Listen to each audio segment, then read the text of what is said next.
Hey everybody, welcome to the class. This class is going to be partly in voice, though I do use a note card reader as well. We're also using a texture board at the front of the class that you can follow along on.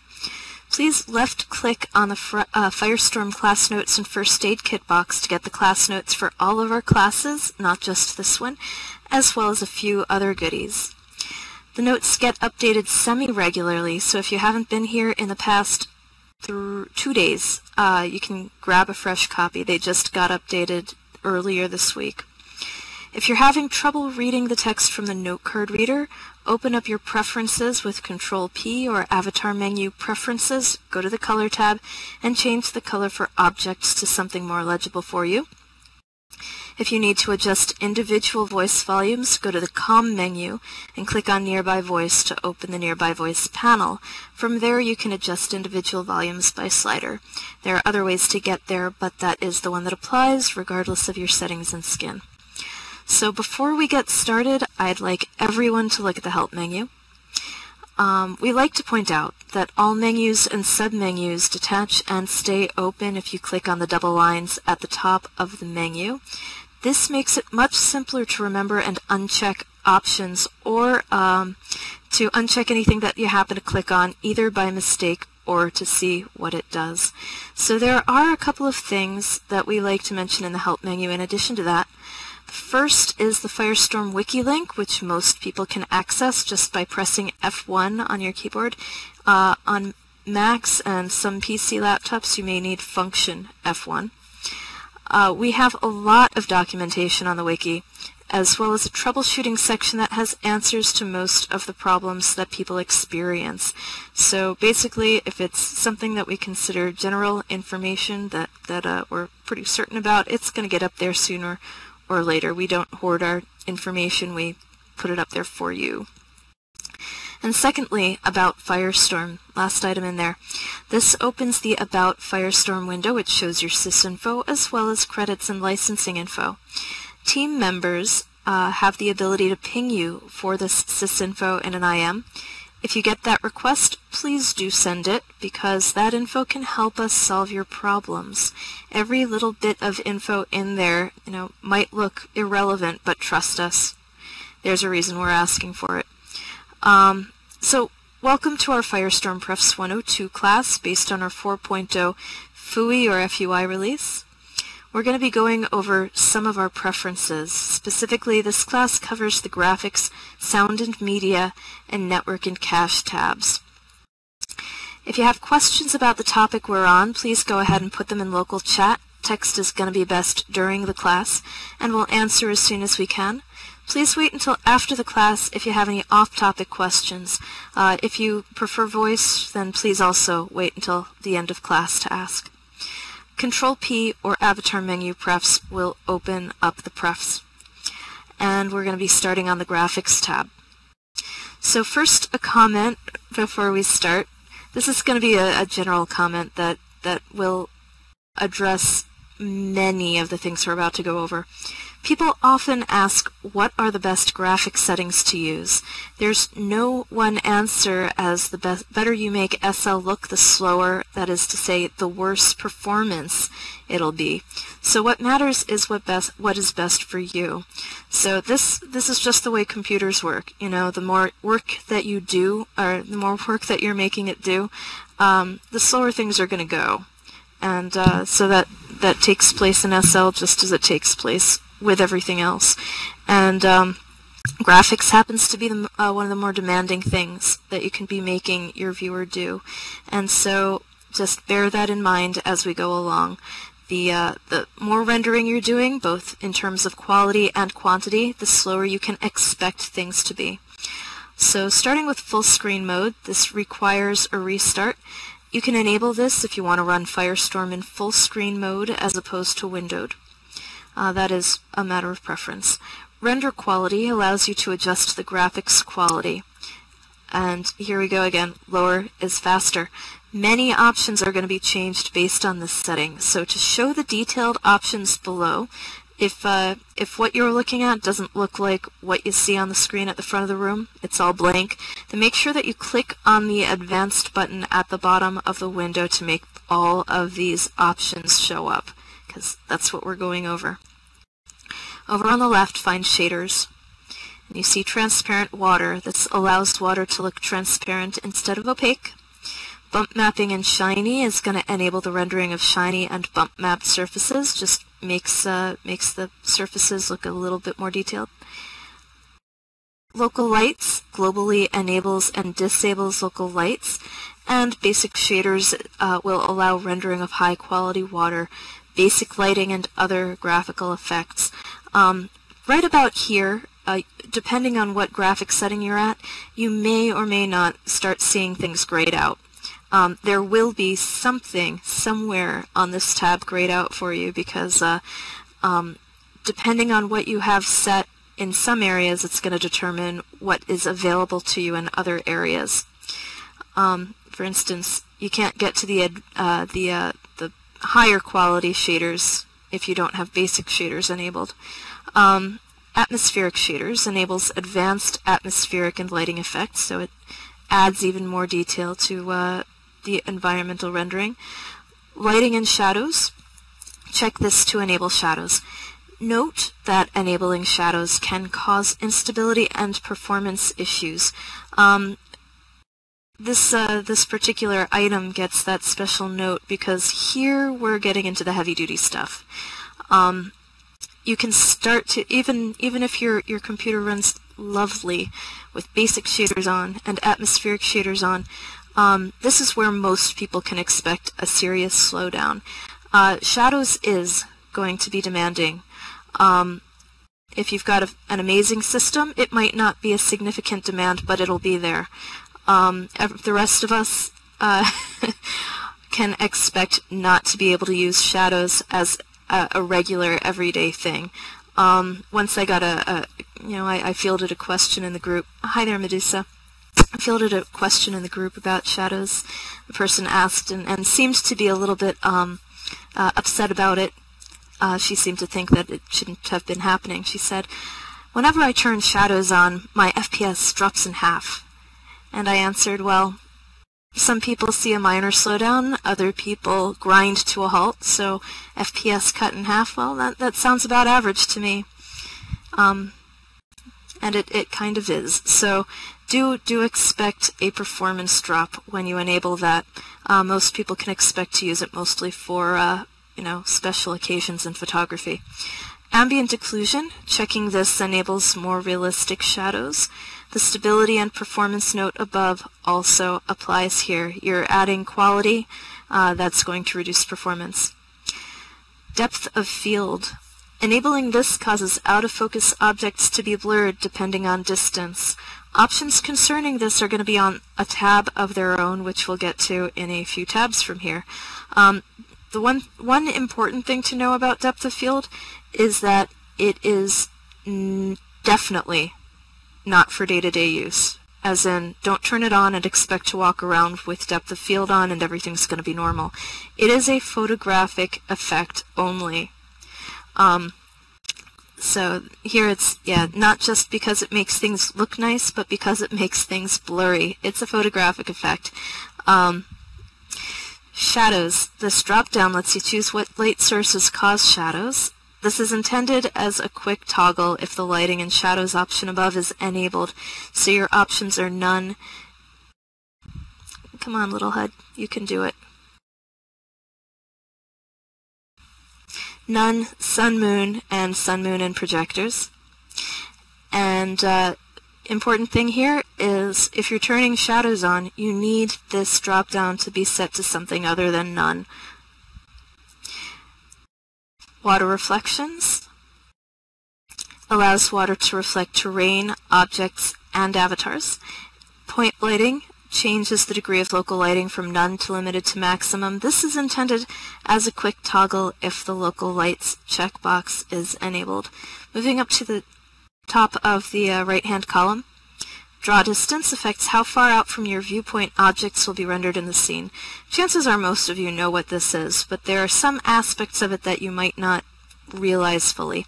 So, of course, draw distance, how much you're going to be able to render in terms of distance away from you. So if your draw distance is 64, you're rendering, within 64 meters of you.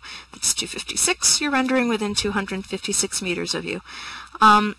Sometimes people ask what's a good draw distance, and there's really no answer for that at all. I usually run at around 64, but I know people who run at 1024 all the time without much trouble. It's all a matter of where you want to experience that balance between quality and performance, or to be more accurate when it comes to draw distance, quantity and performance. The more you render, the higher your draw distance is, the slower your performance can be expected to be. Let's do some math, though, because here's the part that people don't always recognize, that when you double your draw distance, you're not actually doubling the amount you're rendering, and you're not actually doubling, well, the amount, or having, I don't know. You're not just going to be cutting your performance in half. That's not actually going to be a very predictable result anyway, but it's not linear. When you double your draw distance, you are multiplying the amount that you're rendering by 8. I can do actual math for you after the class if you want an illustration of why that is, but you're rendering in 3-dimensional space. So just bear that in mind. So the higher your draw distance, you're not just decreasing your performance in a straight line, it could be a very, very significant effect. Max particle count sets the maximum number of particles that you're able to see on your screen at once. Max number of non-imposter avatars sets the number of avatars that will be fully rendered. And I'll explain that in a bit more detail when we get to the bottom of this tab. Post-process quality determines the resolution with which glow is rendered. A lower setting will cause glow to look slightly pixelated. Windlight sky detail controls the detail with which windlight skies are rendered. Higher values mean better quality, but as usual, lower performance. Next we're going to get into some level of detail, LOD distance factors, and we generally suggest leaving the LOD settings at the default level, although or at least the ranges that are available to you in the preferences. This is one that I think a good number of people are familiar with, objects and sculpts.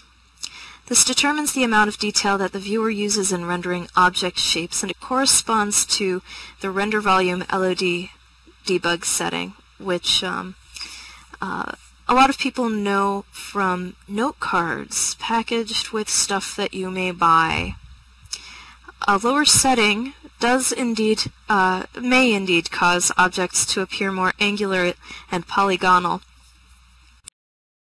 But there's another half of the story when it comes to LOD.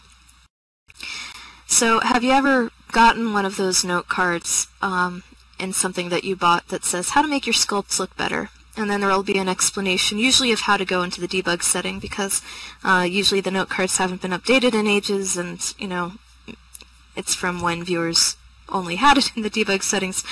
And it'll often say something like turn it up to 4, which is a reasonable number. It's as you can see, it's the max that goes up in the preferences. Sometimes, however, they'll say turn it up to 5, turn it up to 6, to 8. One person I heard said 20.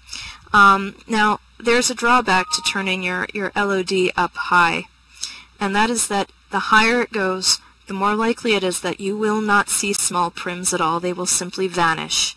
They will not render for you, period. Even as low as 4 may be too high for some small prims. Personally, I use LOD at 2, and I only turn it up if there's a particular sculpt that is refusing to res. Even though some of those note cards also say that there won't be any reduction of performance if you turn it up, they're full of it. The more detail that you render, the slower your performance is going to be. Now, for many, many people, it may not be enough to notice, but if you're on a mediocre machine, you just might. So there's my LOD spiel. FlexiPrims determines the amount of detail that the viewer will use in rendering flexible object shapes. Trees determines the amount of detail the viewer uses in rendering linden trees and plants. So obviously this doesn't apply to trees and plants that you go out and buy. This is the just the linden stuff. Avatars determines the amount of detail the viewer will use in rendering avatar shapes. Terrain, this is getting, I know, a little bit repetitive, but you're getting the idea, I think, determines the amount of detail the viewer will use in rendering terrain. Avatar physics affects the detail of avatar physics. Set to 0 to disable avatar physics entirely. What I should mention here, this applies to what you see, not what other people see on you. Avatar physics here is breast, belly, and butt bounce. Nobody is going to be seeing you bouncing on regular physics compatible viewers unless you're wearing a physics layer.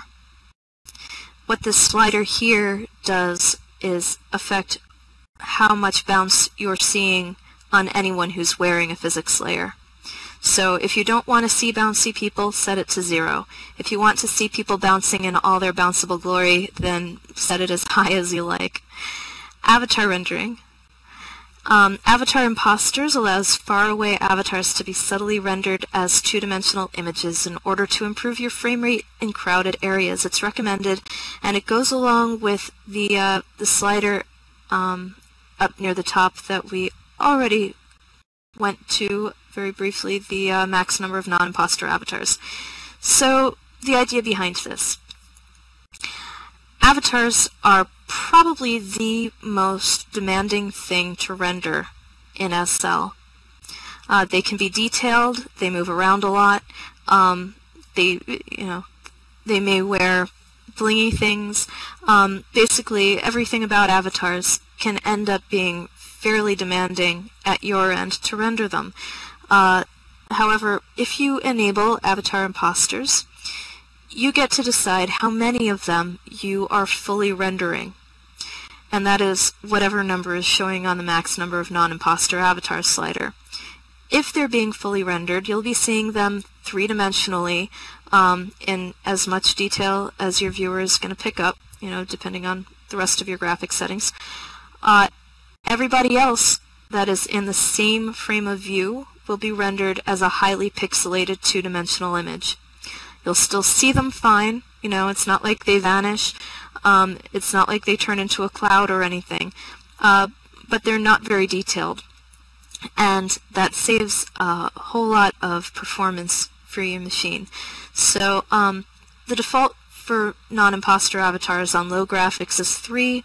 On all the other settings it's 12. You can turn it up or down wherever you feel is best for you. But we do recommend having imposters on. Hardware skinning. This allows some aspects of avatar rendering to be handled by your graphics card to improve performance.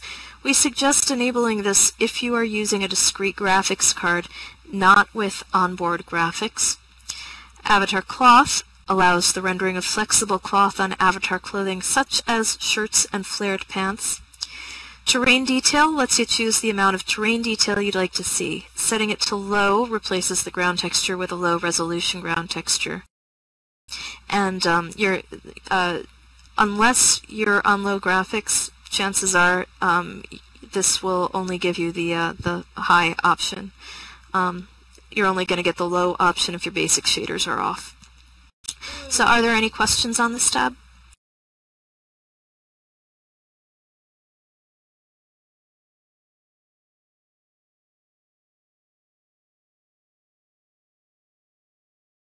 Sure, go right ahead.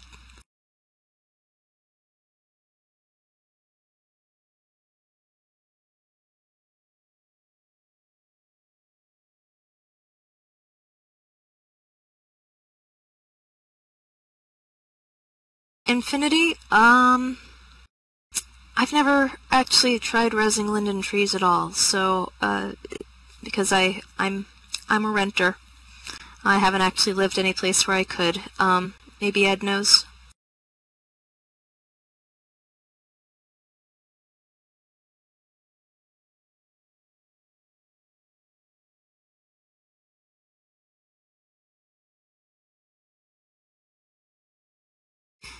Namarak, feel free. Oh, there we go. Alright, this one I'm definitely going to need to let Ed answer. What's the difference between a discrete graphics card and onboard graphics?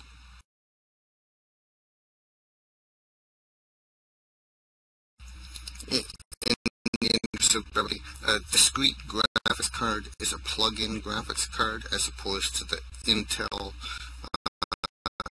950 or Intel 945. Some laptops come with an ATI video on them or an NVIDIA video in them. That is considered a discrete graphics. Does that answer the question, I hope?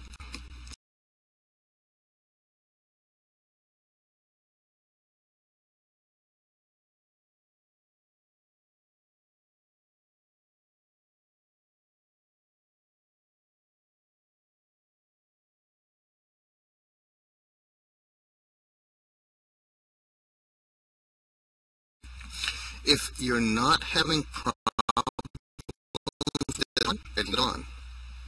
But if you're having performance issues, yeah, turn it off. And if that broke up too much to understand, he said if you're not having any problems, you can leave it on, but if you're having performance issues, then try turning it off. Sorry, Ed. That was very, broken up. But thank you for answering the question.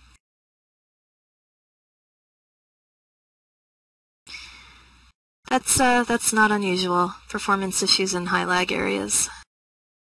Yeah, that sounds like you're fine. So moving on to the hardware settings subtab. We're going to start with anisotropic filtering here. Enables anisotropic filtering to improve texture quality.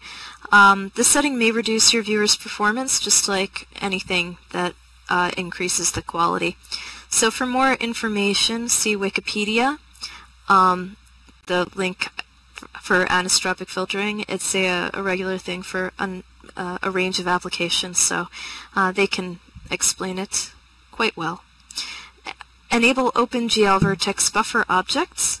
VBO on, I'm going to put air quotes around the word modern here, on modern hardware gives a performance gain. However, again, air quotes around older hardware often has poor implementation of VBOs, and the viewer may become unstable with it enabled. Some users benefit from having VBO on, others don't. So VBO is one of two settings in the graphics area that that are a little bit frustrating in the sense that they can make a very big difference for you in terms of performance and other things, depending on whether they're on or off.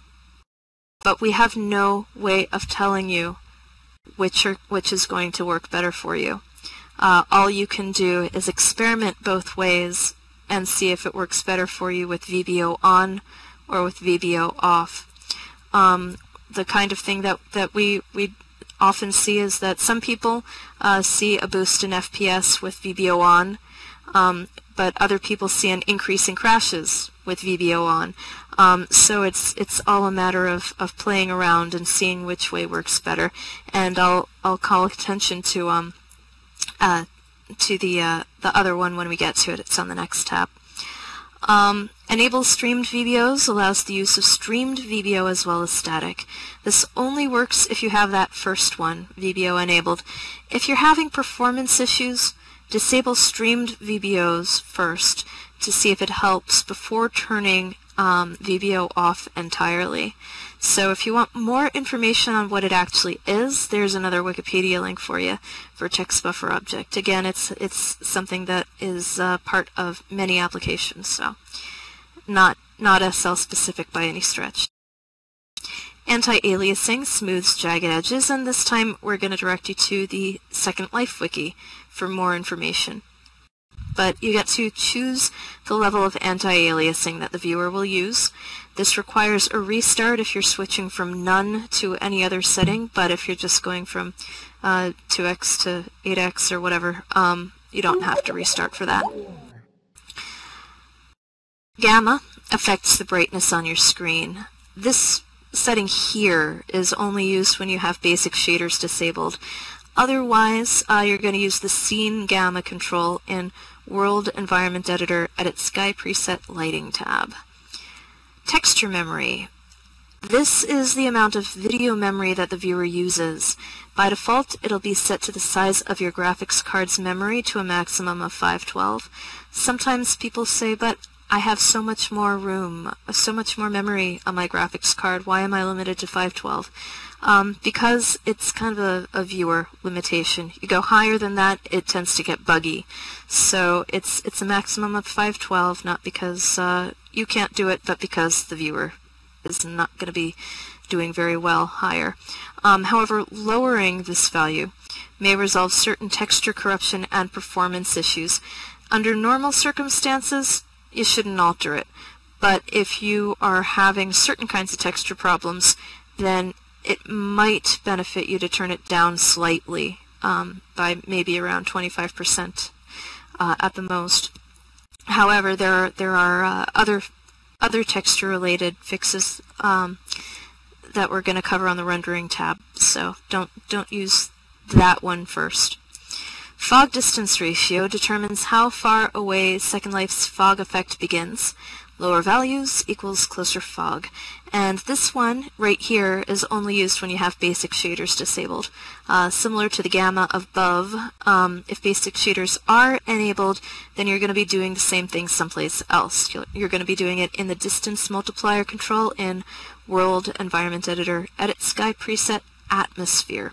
So you can think of it as if you're on low graphics, that's when your basic shaders are going to be off and you're going to be making basic changes right here. If you want to do something more advanced at higher graphics settings, you're going to need to go into the environment editor to do that. So, any questions on this tab? This was much shorter than the first one.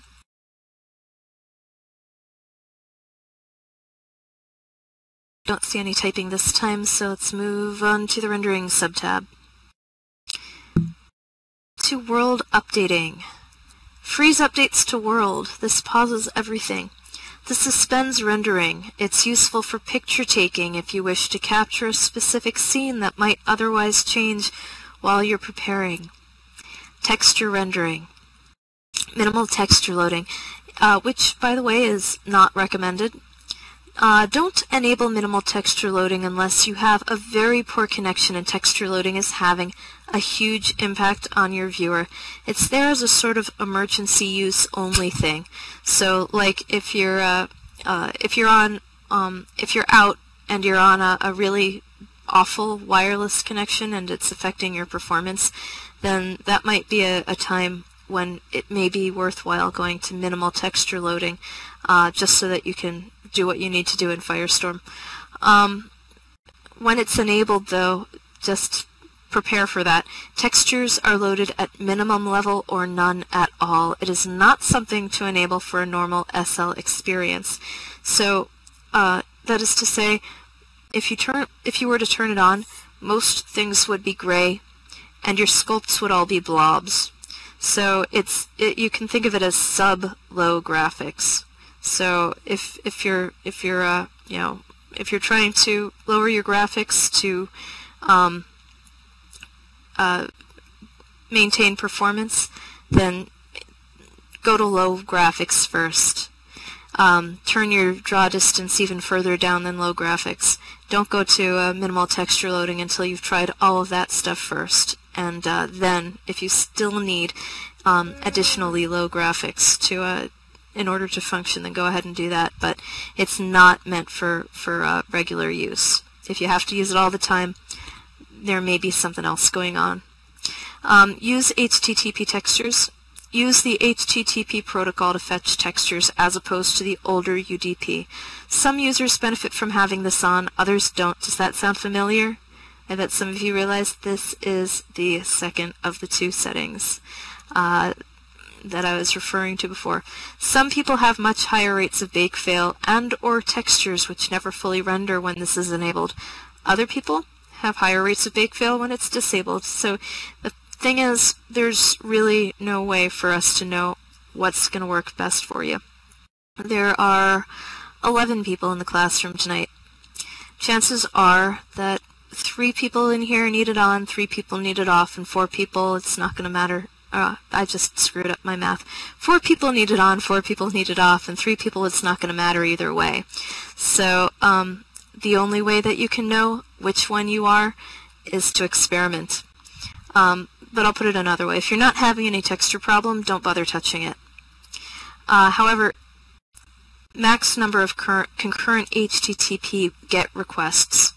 This indicates how many HTTP GET requests should be made simultaneously to fetch textures.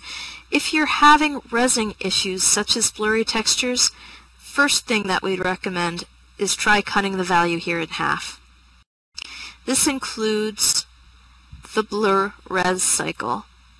If you have that experience of your avatar renders but not quite, so you try rebaking and then for a moment it comes in crisp and clear, and then a few moments later it blurs up again. So you rebake, and once again it comes in clear, and then it doesn't hold for very long and you blur up again. Try that dropping the HTTP requests by half if that happens to you. And if that doesn't help, then you may want to try disabling HTTP textures entirely. And then sometimes it doesn't hurt to relog after. Some people need to, some people don't need to. So that would be our recommended first step in trying to deal with texture resing issues. Texture details loaded. If you have a poor connection, you may wish to reduce the level of texture detail. This can be set to normal, minimal, or none. We suggest leaving this at normal for the same reason that we don't recommend using minimal texture loading. It's just not normal to not have it at normal. It would be considered sub-low graphics. Alpha mask rendering. These options control when alpha masking should be used in an attempt to mitigate the well-known alpha sorting issue in which prims behind other prims may appear to flicker in front. Please note that enabling this can have side effects of its own, such as objects not rendering at all. And the two options are render alpha masks when lighting and shadows is not enabled, and render them when they are enabled. Alright, so a little bit more of a word on alpha mask rendering. So there is no total win when it comes to alpha prims in SL, and we're talking about prims here, we're not talking about alpha system layers. We're specifically talking about prims. Regardless of how you have these settings set, they're not going to be perfect. So whether you have these on or off is going to depend on what kind of alpha prim fail you prefer. So if it's disabled, for instance, you may see alpha prims flicker in front of one another. An example in this very classroom would be the Firestorm logo on the throne that I'm sitting on and the curtains behind it. If you have alpha mask rendering off, then you might see the curtains sort of flicker in front of the chair logo. But if you have it on, then you can look around and look at hair, look at tails. You might see that certain prims will end up with kind of a gray edging or a halo around them. That's the other kind of fail. So there's no win when it comes to these. It's just a matter of having it set depending on how you would like things to look at the moment in time. And so if you ever need to change it, don't be afraid to change it. It looks like there's a question coming, so I'll pause for a second. That is fine. It's a matter of preference. My caution is just that alpha prims are going to have a little bit of an issue in how they look regardless of how it's set. But yeah, they are both checked by default these days. So miscellaneous rendering. Render glow enables or disables glow. Strength slider lets you select the level or strength of the glow. Show avatars that haven't finished loading. This is equivalent to the debug setting render unloaded avatar, which is probably less useful than some people may think. The render unloaded avatar debug setting, and thus this setting right here, is not a solution to bake fail, for instance. A lot of the time people recommend enabling render unloaded avatar in order to fix cloudiness, but what does that do? Basically all it does is force the viewer to display whatever it has happened to manage to load, and will replace what it hasn't loaded with roof parts. So instead of seeing clouds, you would be seeing people partially or totally roofed. Personally, I prefer clouds. It doesn't actually fix anything though, so you know, if you're working through a bake fail, try other things. This is not the solution. So that's what that does. Time to delay while pre-caching before showing world. This allows the world to start caching before it is shown at login. Quality of the shadows adjusts quality of shadows. Scale of terrain texture rendering, which requires restart. This indicates the scale of terrain textures, with lower values being more compressed textures. Are there any questions on the rendering tab?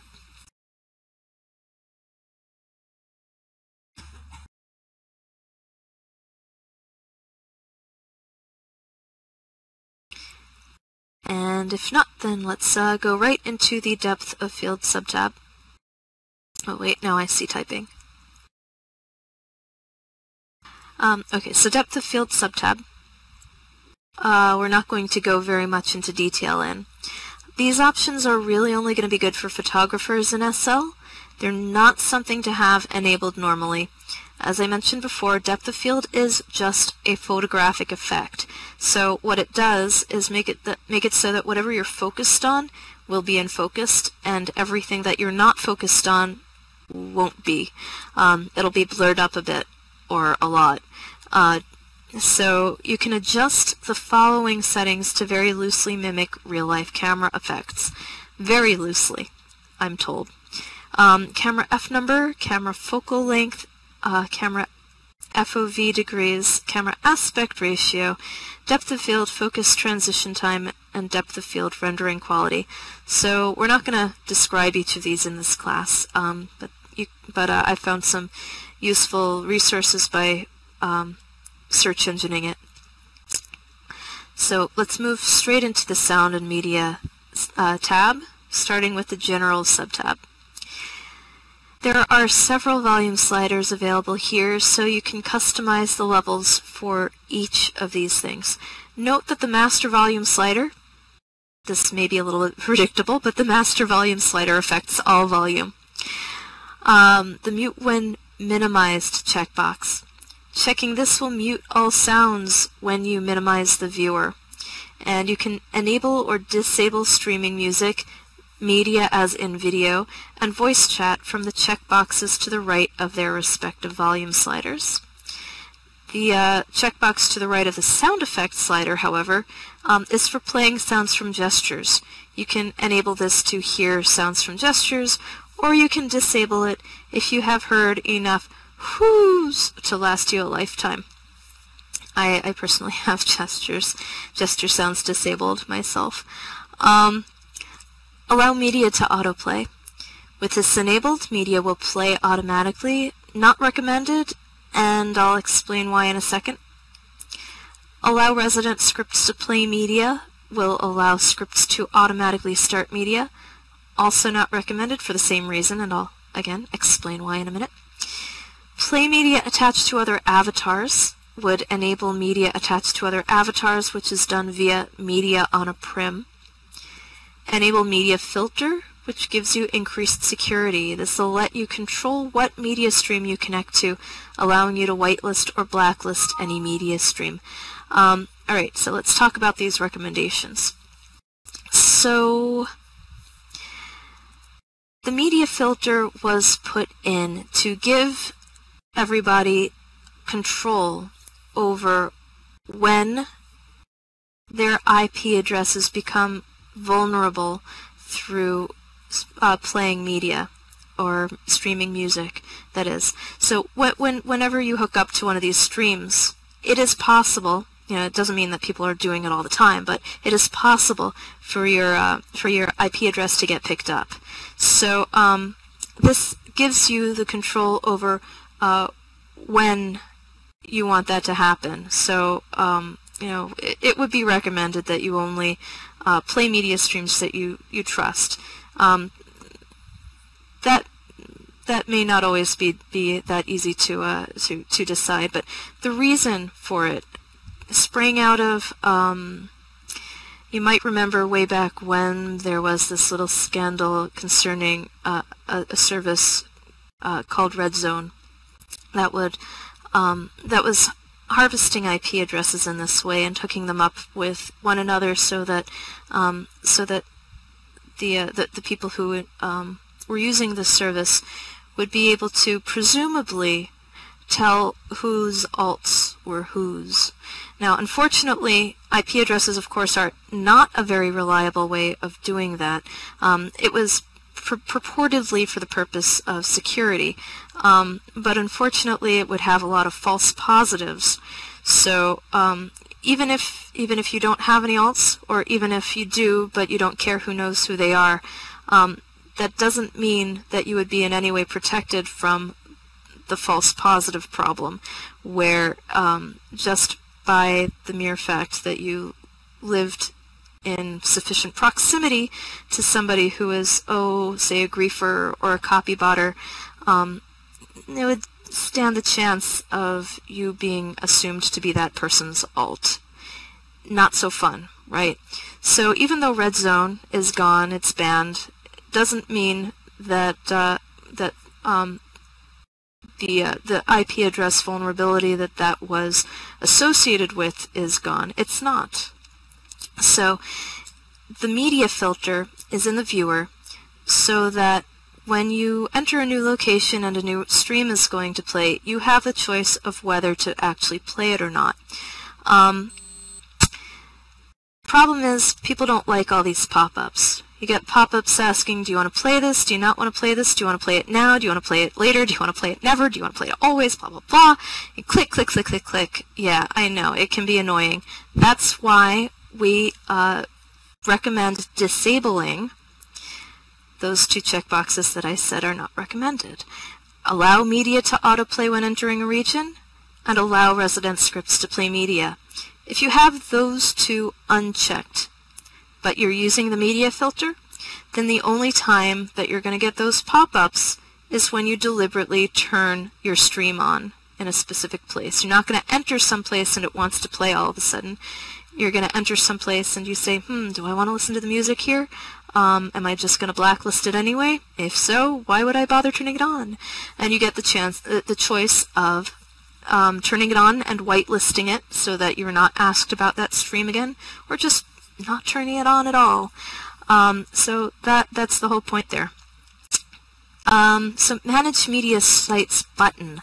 This allows you to edit your whitelist domains and blacklist domains by adding and removing from either category. So if you choose to use the media filter, then this is where the sites you choose to always play or never play will go, and so that you can change your mind later if you decide, okay, I don't want that place blacklisted anymore, I've decided it's actually okay. Show stream title in nearby chat.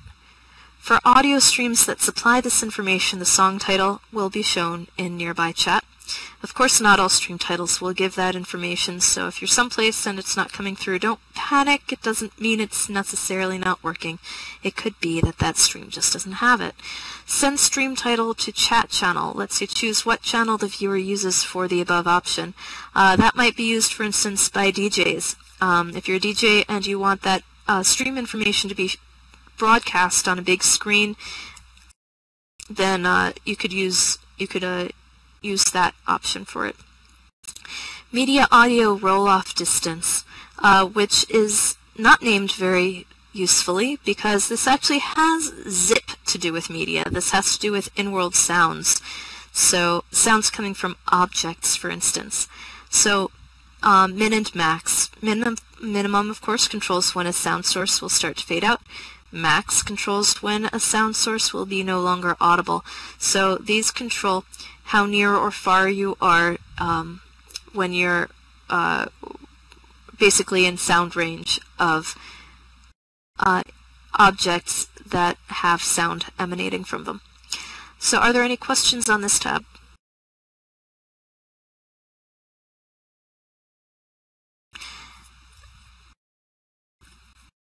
And Ed wonders how many people have clicked on the question marks at the top right of the Preferences windows. Anyone?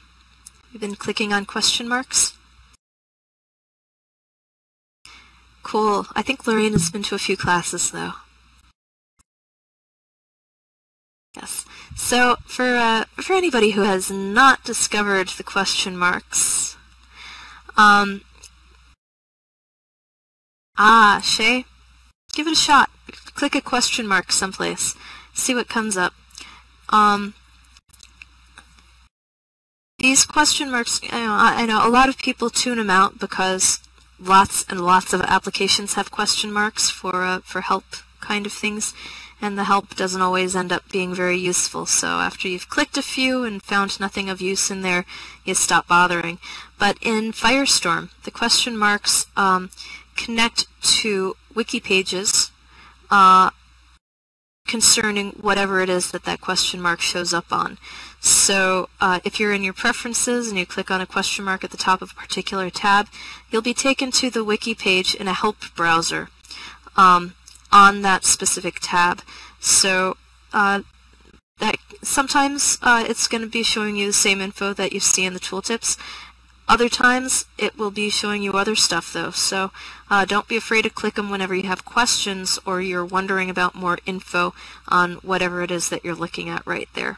So that's a word from our sponsor, which is us. So moving on to the voice settings subtab. Enabled voice, check here to enable voice. There's no reset voice option or specific button in Firestorm. So if you ever need to reset voice for whatever reason, that's the best thing to do is just uncheck this, wait around 10 or 15 seconds, and then recheck it. Sometimes it's possible to lose voice after TP. That would be a good time to do that.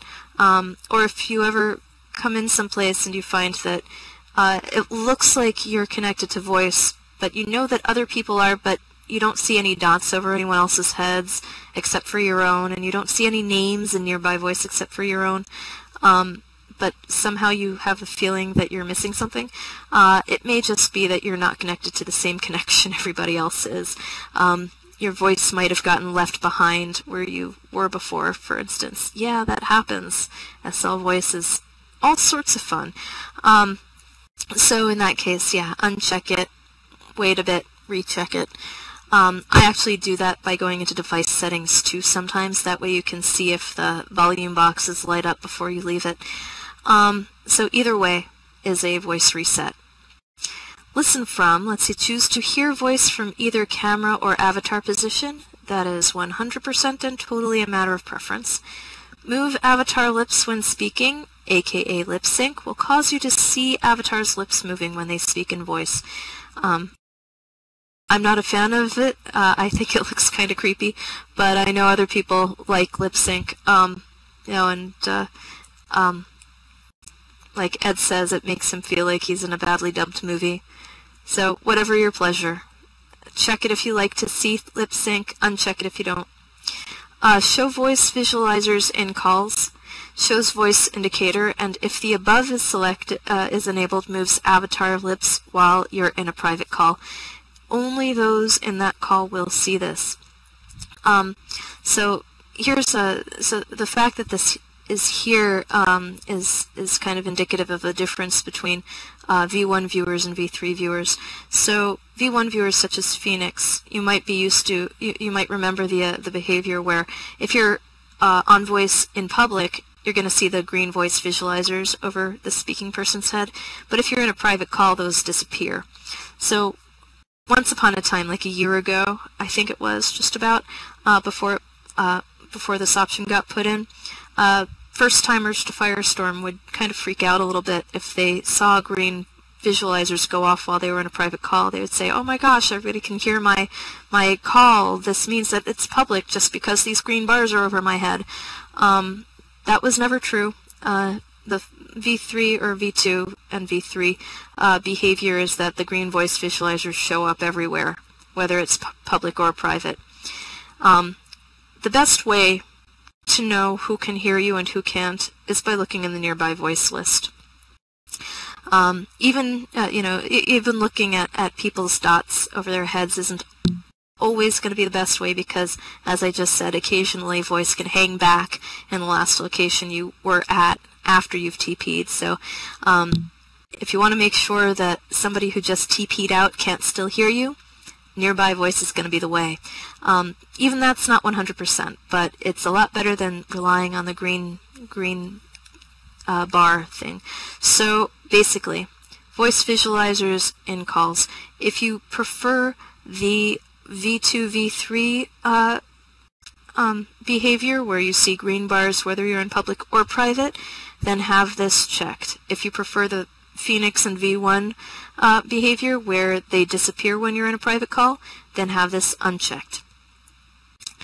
Toggle speak on off when I press. Clicking the set key button allows you to assign a button on your keyboard to toggle voice. As a side note, the checkbox for this right here corresponds with whether your mic is going to be locked on if you click the talk button on your screen, or if it's just going to be in push-to-talk mode, as it was once called. So if you want your mic locking on when you click it and locking off again when you click it again, rather than having to hold it down the entire time you're talking, then make sure this checkbox is checked. And you'll see it check and uncheck on your screen as well. Audio device settings button opens a section where you can choose your input and output as well as adjust the mic volume. You will be disconnected from in-world voice while this is open. So to close, simply click the button again. So yeah, I should have cautioned not to click that unless you wanted to lose in-world voice or didn't mind, but we only lost one person for a moment there. So are there any questions on this tab?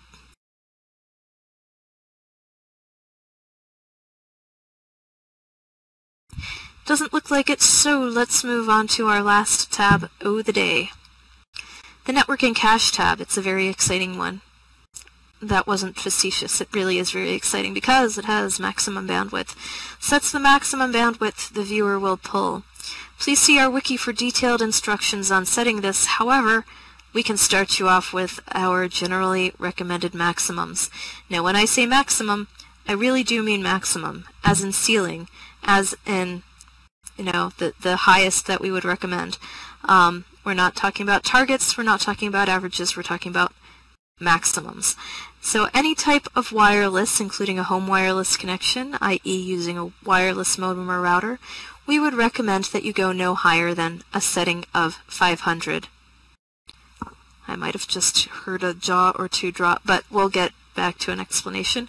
Hardwired DSL, no higher than 1000, and anything faster, again hardwired, no higher than 1500. Now these numbers may sound low if you're looking at the slider and seeing that it goes up to 10K. We have no idea why it goes all the way up to 10,000. Most of that is fluff. Most of it is just numbers. You're not going to see the viewer pull anywhere near that much pretty much ever. The numbers that we recommend are based on lots and lots and lots of troubleshooting and seeing what works best for people who are experiencing problems. that may end up being related to bandwidth. And consistently, we see that turning bandwidth down tends to solve more problems than turning it up, and particularly to numbers at or below the ones that I just gave. This may be counterintuitive to some people. I mean, logically, it would seem as though, you know, you should be able to safely set your bandwidth high, and then, you know, if it's not needed, the viewer won't use it anyway. So why would lower values make a difference? Well, I find that a really useful way of explaining why that might be occurring is by talking about beer. Yes, you came to a class to see a penguin with a strawberry hat talk about beer. Here's just this metaphor that we've kind of come up with that sort of helps this topic. Say you've got a big old barrel of beer, and your task is to bottle it.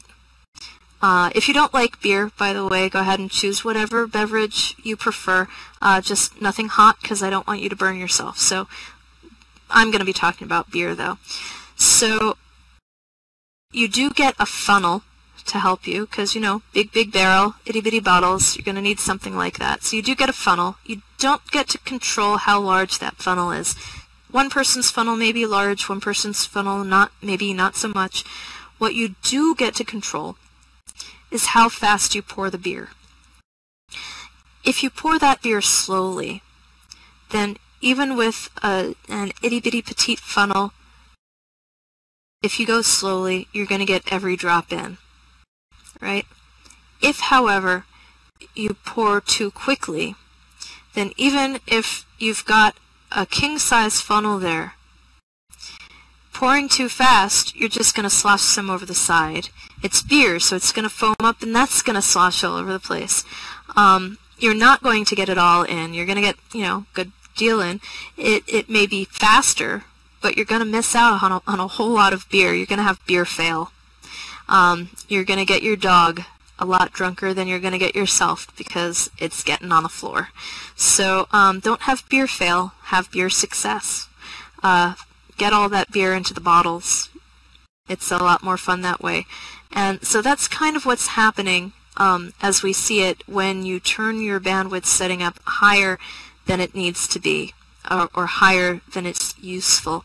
You're spilling beer, and that can come out in issues such as voice problems, stream problems, teleporting problems, and bake fail. Those are the big four that we seem to see the most resulting from bandwidth being set too high, but it's not limited to those. We also see oh, have you been having issues? Yeah, you might. If you've had any of those kinds of issues, then we'd recommend turning it down. Now, granted, at this point, a lot of the time people will say, but I run at 10K all the time and I have no problems. Well, fabulous. You have no problems. We're not going to twist your arm and force you to do anything differently. However, you're not necessarily getting any benefit out of that setting either. And if you do ever end up having problems, please don't cling to that 10K. Please don't cling to it. Please give lowering it a shot. You may be surprised. And I've ranted about that for long enough. Let's move on. To custom port. Allows you to set a custom port if needed. If you are currently connected to Second Life without a custom port, then at the moment you don't need it. But if you ever do in the future, that's where you find that setting. Cache size determines the maximum cache size. Here is the only place in any of our classes, actually, not just this one, where we're going to tell you that higher is better. Set this as high as possible based on the free space on your hard drive. If you're not aching for space on your hard drive, go ahead and max this out. This is cache size. A large cache is beneficial because when your cache fills up, what happens is the textures that it's been caching, the ones that you haven't seen in a while, get replaced in the cache by the ones that you're just seeing now. So it happens if you go back to that place that the textures just got uncached, decached, I don't know, lost from cache from, well, they get cached again, rather than already being there for you to apply and see. So large cache is advantageous to you. It'll store a larger number of references to things that you'll be able to see. So the file locations in this section have one or more buttons that do the following. Open will open the folder specified on your computer. Set will allow you to set a custom location if it is allowed to do so. There are some folders that you can't customize. Reset will reset the location to its default location. So what have you got here? You've got cache location. That'll show the location of the cache. You can put that someplace else if you want to. Cache location. Don't click it, but the clear cache button will clear cache on the next relog. We recommend only clearing cache if you absolutely have to. It's not a panacea. It doesn't fix all sorts of problems to clear cache. It only fixes a few specific problems. That is to say, cache-related problems. It won't solve problems that have nothing to do with your cache. So please see our wiki at that cache page, linked right there for more info. What is stored in your cache? Here's the nutshell. For the most part, textures and inventory, and a bunch of other stuff, but most of the other stuff gets cleared every relog anyway. But the only kind of issues that clearing cache may help are texture-related issues and inventory-related issues.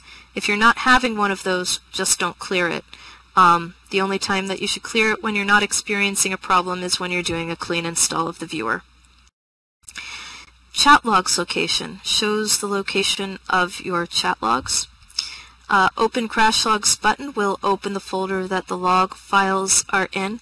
Crash logs can be handy to know where they are if you're, well, experiencing crashes and you need to share those logs with support or with a developer in order so that they can help figure out, maybe see if there are any clues in the crash logs that indicate why exactly you're having those crashes.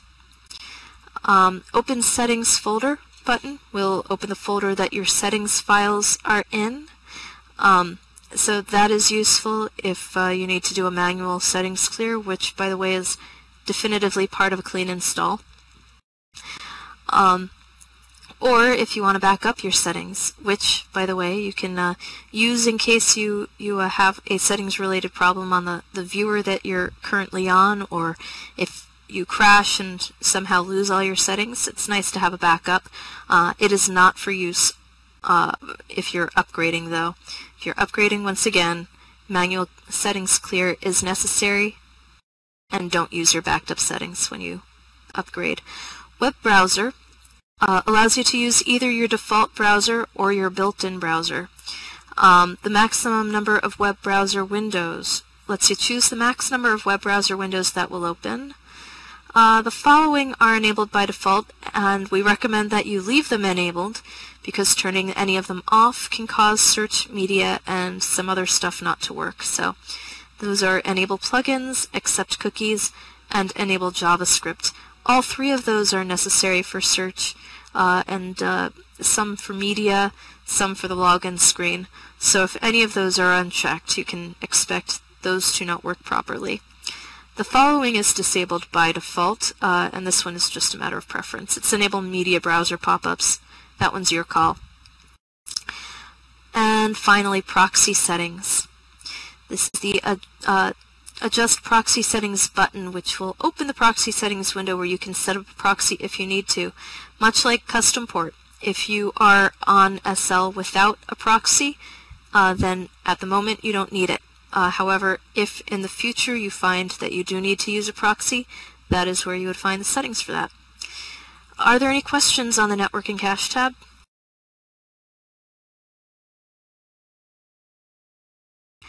No, low graphics has nothing to do with the cache size.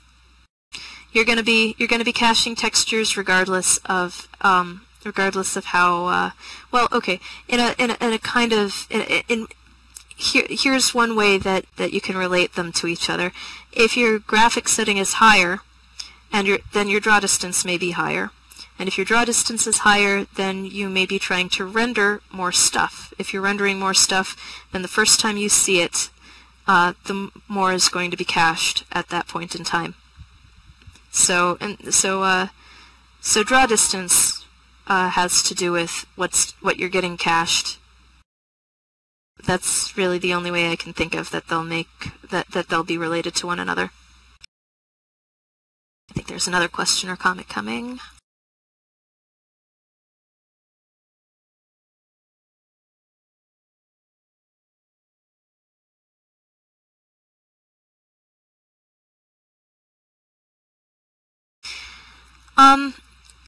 So the max bandwidth amount suggestion, how is the max bandwidth amount suggestions figured out, and if you're using, say, a wireless, how detrimental would it be to increase to one of the other maxes?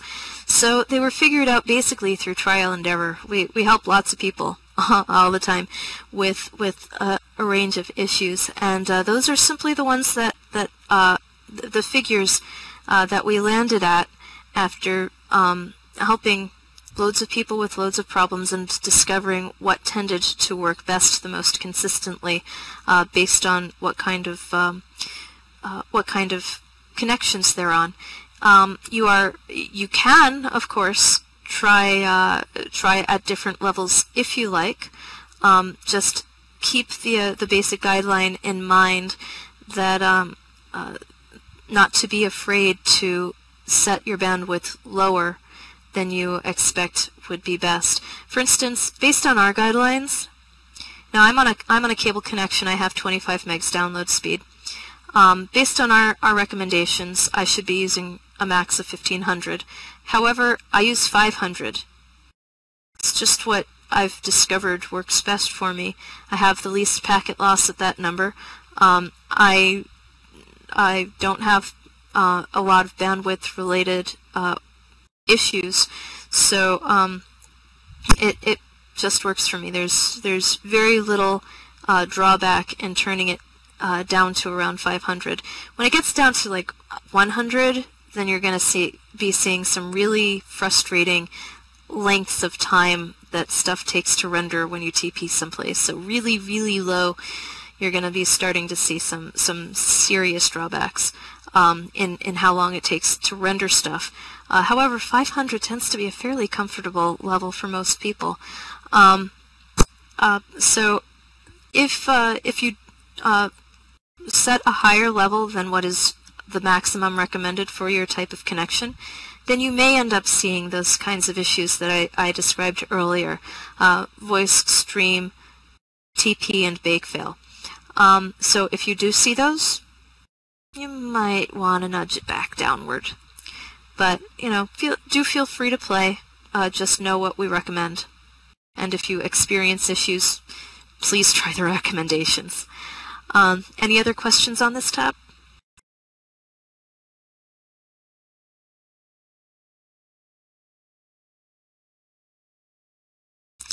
If not, then I'll just go ahead and slap this on up there.